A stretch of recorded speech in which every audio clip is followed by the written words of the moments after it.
मातृभूमि न्यूज, मातृभूमि की आवाज, मातृभूमि के लिए। સુરતના કસ્ટમમાંથી છોડાવેલી સોનું સસ્તામાં વેચવાના બહાને શિકાર ફસાવવા વજરાછા પોલીસ મથક પાસે આવેલી રત્નસાગર બિલ્ડિંગના પહેલા માળે આરકે એન્ટરપ્રાઇઝના નામે બોગસ આંગણિયા પેઢી શરૂ કરી હતી।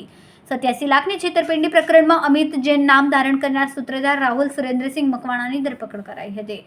ઉધના ઓમ સાઈ કોમ્પ્લેક્સમાં રહેતા અને ગણેશ ટ્રેડિંગના નામે પ્લાસ્ટિક તથા ડુંગળીનો વ્યવસાય કરતા સંદીપ વિનાયક આહિરે નોંધાવેલી ફરિયાદ પ્રમાણે ગત 12મી એપ્રિલે 5 વર્ષથી પરિચિત ઇરશાદ સુલેમાન પટેલે સંપર્ક કર્યો હતો। રણધીર મહેન્દ્રસિંહ અડિયલનો સંપર્ક કરાવ્યો હતો। રણધીરે પોતે કસ્ટમમાંથી સોનું છોડાવેલું અને સુરતમાં સસ્તો વેચવું હોવાનું કહીને 1 કિલો સોનું 87 લાખમાં આપવાની ઓફર કરી હતી।